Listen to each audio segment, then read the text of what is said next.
ଜାଣିଲେ ତା ଭିତରୁ ଅଧା କପାଳି ଗୋଟେ ପ୍ରକାର।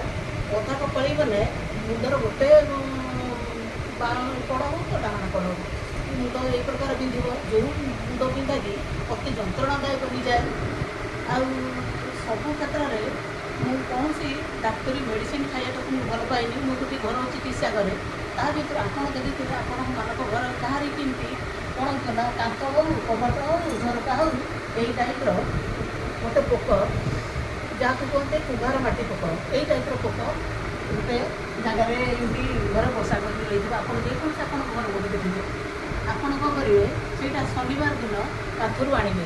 ଯେକୌଣସି ଜାଗାରୁ ଶନିବାର ଦିନ ଆପଣ ଆଣିବେ। ଶନିବାର ଦିନ ଆଣିଲେ ସେ ତା'ର ଟିକେ ଔଷଧୀୟ ଗୁଣ ଥାଏ, ଅଧିକା ଥାଏ ଏବଂ ଏହା ଗୋଟେ ବର୍ଷ ପର୍ଯ୍ୟନ୍ତ ଏହାର ଔଷଧୀୟ ଗୁଣ ରହିବ। ଗୋଟେ ବର୍ଷ ପର୍ଯ୍ୟନ୍ତ ରହିବ, ଆପଣ ଯେକୌଣସି ରଖିପାରିବେ। କିନ୍ତୁ ଶନିବାର ଦିନ ଆଣିଲେ ତା'ର ଟିକେ ଗୁଣଟା ଅଧିକା ହେଇଥାଏ।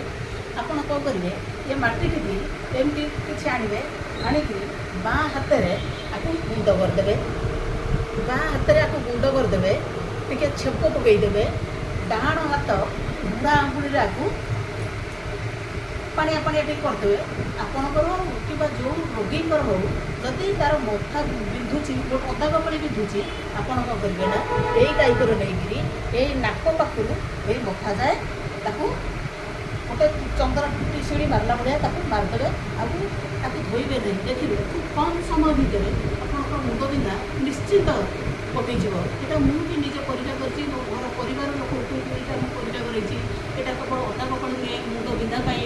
ଆଉ ଯଦି ଆପଣଙ୍କର ଜ୍ୱର ଛାଡ଼ୁନି, କମୁନି ଜ୍ୱରଟା ରହୁଛି, ସେ ଜ୍ୱର ସମୟରେ ବି ଆପଣ ଚାହିଁଲେ ଏଇଟାକୁ ବି କରିପାରିବେ। ଜ୍ୱର, ଅଧା କପାଳି, ମୁଣ୍ଡ ବିନ୍ଧା, ତା ପାଇଁ ଏଇ କୁମ୍ଭାର ମାଟି ପୋକ ଆପଣଙ୍କର ଡାକ୍ତରୀ ଔଷଧ ଠାରୁ କୌଣସି ଗୁଣରେ କମ୍ ନୁହଁ। ଖୁବ୍ କମ୍ ସମୟ ଭିତରେ ଏଇଟା ଆରୋଗ୍ୟ ହେଇଯିବ। ଆପଣ ଥରେ ନିଜେ ଏଇ ମାଟି ସଂଗ୍ରହ କରି ରଖନ୍ତୁ ଘରେ, ଯେଉଁ ଜାଗାରେ ରହିଥିବ।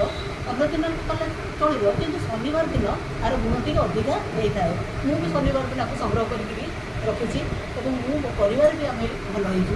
ଆପଣ ଏମିତି କରନ୍ତୁ, ନିଶ୍ଚିତ ଆପଣ କିଛି ମାତ୍ରାରେ ଆରୋଗ୍ୟ ହେଇପାରିବେ। ଜୟ ଜଗନ୍ନାଥ।